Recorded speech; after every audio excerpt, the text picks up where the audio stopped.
இன்றைய புனிதர் அறிவோம். பிப்ரவரி 2. இயேசுவை கோவிலில் காணிக்கையாக அர்ப்பணித்தல்.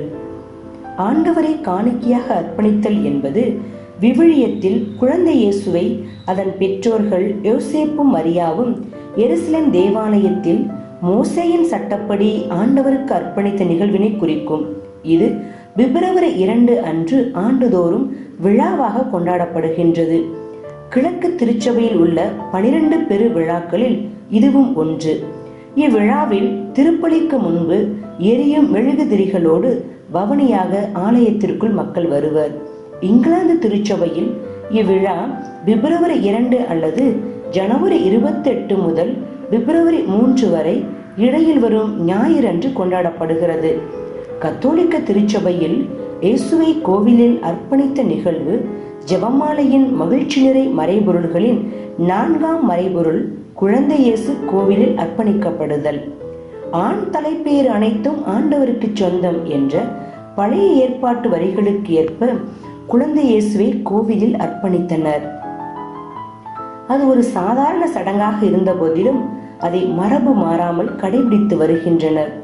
முதல் தலைப்பேர் அனைத்தும் ஆண்டவருக்கு சொந்தம் என்பது இன்றும் நாம் கடைபிடித்து வரும் ஒரு செயல். பல இடங்களிலும் தங்களது நிலத்தில் விளைந்த முதல் விளைச்சலை கடவுளுக்கு அர்ப்பணிக்கக்கூடிய பழக்கம் நம் ஊர்களில் இருந்து வருகின்றது. அது விளையும் பயிர்களானாலும் உற்பத்தி செய்யும் பொருட்களானாலும் வளர்க்கும் கால்நடைகள் ஆனாலும் சரி, முதல் விளைச்சல் கடவுளுக்கு சொந்தம். இந்த அர்ப்பணிப்பு மனநிலை நம்மிலும் தொடர்ந்து வருகின்றது.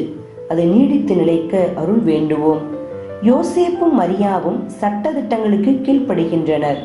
இயேசுவின் பிறப்பில் பல்வேறு வித்தியாசமான நிகழ்வுகள் நடந்த போதிலும் அவரது பிறப்பு வித்தியாசமானதாக இருந்த போதிலும் அவை அனைத்தையும் மனதில் கொண்டு முழு மனதுடன் சட்டத்திற்கு கீழ்ப்படுகின்றனர்.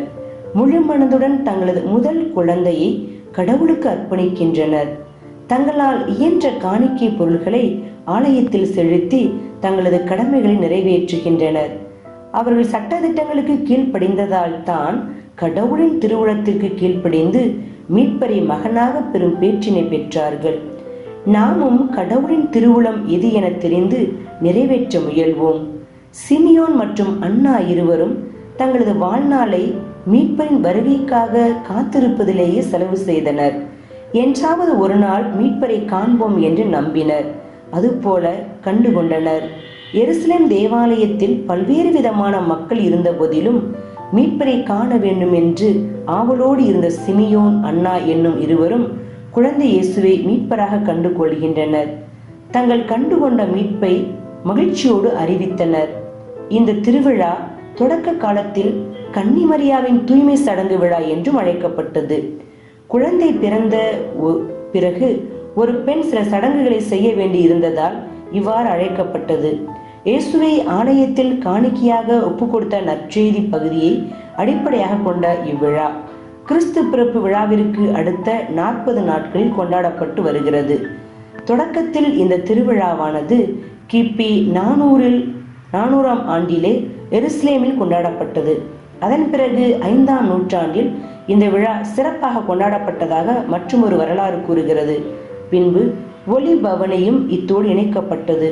இது புறவினத்து மக்களின் பாவ பரிகார சடங்கிற்கு பதிலாக சேர்க்கப்பட்டு கிறிஸ்தவர்கள் ஒளியேற்றப்பட்ட மெழுகுதிரிகளோடு பவனியாக ஊரை சுற்றி வந்தார்கள். இது இயேசு வரும்போது உலகில் உள்ள இருள் மறைந்து போகிறது என்பதை உணர்த்துகிறது. இயேசு இதற்கு புதிய அர்த்தத்தை கொடுக்கிறார். ஏனென்றால் இயேசு கோவிலில் காணிக்கையாக ஒப்பு கொடுக்கப்படுகிற போது சிமியோன் இயேசுவை புறவினத்தாருக்கு வெளிப்பாடருளும் ஒளி என்று கூறுகிறார். இந்த ஒளியின் திருவிழாவில் நமது கிறிஸ்தவ வாழ்வு மற்ற மக்களுக்கு ஒளியாக இருப்பதற்கு அழைப்பு விடுக்கிறது. வன்முறைகளாலும் வெறுப்பாலும் காயப்பட்டு கிடக்கிற மனுக்குலத்திற்கு கிறிஸ்தவர்கள் பொறுமையாலும் அன்பாலும் இரக்கத்தாலும் மற்றவர்களின் வாழ்க்கையில் ஒளியேற்றி இயேசுவுக்கு சாட்சியாக மாற அழைக்கிறது. அன்னை மரியாவிடமிருந்து கற்போம். அன்னையர்களே, நீங்களும் அன்னை மரியாவை போல உங்களது பிள்ளைகளை ஆண்டவருக்கு அர்ப்பணித்து நல்வழியில் வளர்த்தெடுப்போம்.